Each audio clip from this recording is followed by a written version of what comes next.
Hello everyone, this is Defense Politics Asia.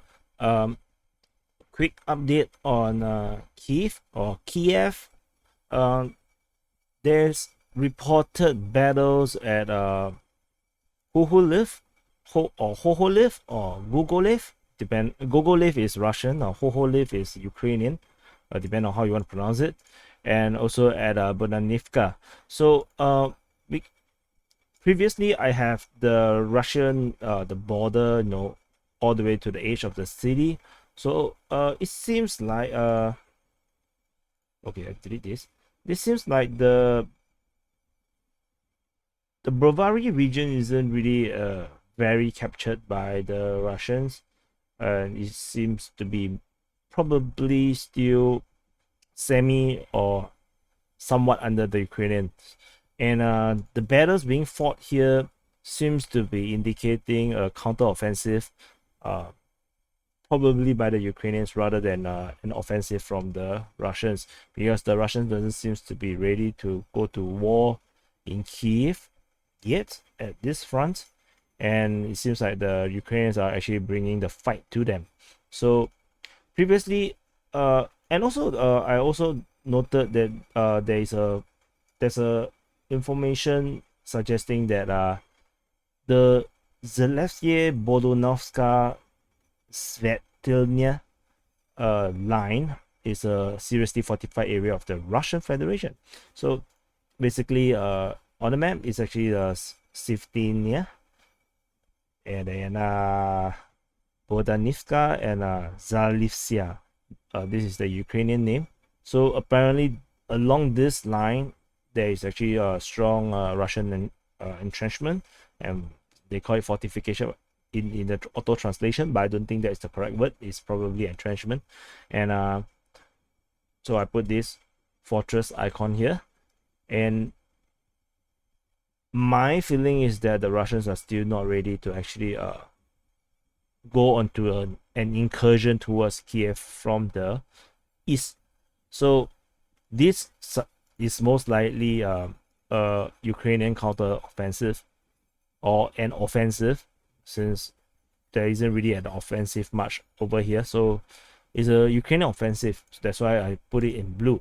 Of course, I might be wrong. It could be actually a Russian, push towards Ukrainian positions over here. So it remains to be seen what actually is the truth, but it doesn't matter. Both sides are actually fighting. So this is the update, the quick update in terms of the Kiev situation.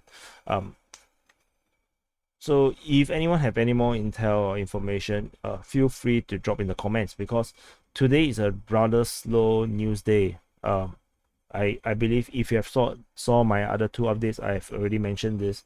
There isn't really much information on any of and on all these battlefields and the war stuff. It's really today is just full of propaganda, misinformation, and narrative war.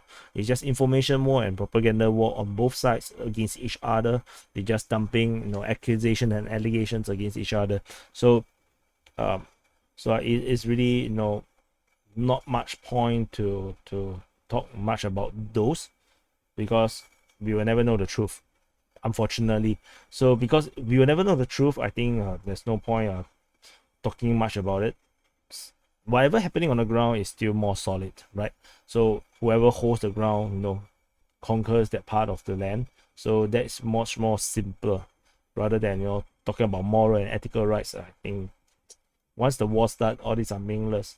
So I also like to just share within this update that two airfields are struck. The Lutsk military airfield, as well as the Ivano-Frankivsk International Airport. These two airports, from my understanding, was previously already taken out of action. The Russians struck it with long range precision weapons. They call it basically long range missiles or ballistic missiles.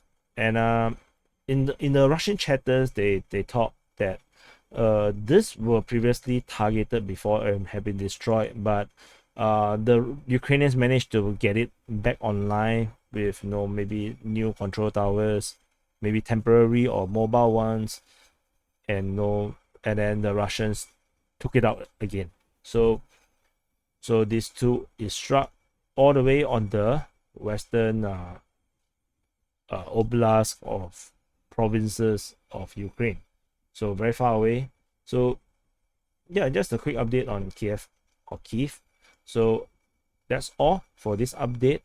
Please do like and subscribe. I'm sorry today is a boring day. Not sure it's a good thing or bad thing. But anyway, that's all for today. And if I still see anything, I will update accordingly. I suspect I'm not going to see anything anymore. Because we are reaching the evening time. Let me check what's the time in Ukraine now. Whoops. Search the wrong word. Ukraine time now is 7:59 p.m. So it's 7:59 p.m. is actually 8 p.m. now. So it's getting dark. It's when it's getting dark, and then especially though a lot of the places do not have electricity or running through their house, and they can't charge their phone or whatever, then we're gonna have lesser and lesser intel. Because people are unable to actually capture all these footages and take all these photos, or inform other people through Telegram chats and stuff. So yeah, usually at night is usually quieter and people need to sleep. Yeah, so anyway, so yeah, I don't know why I feel like I need to say sorry, but yeah, sorry for the lack of information, and I'll see you in the next update.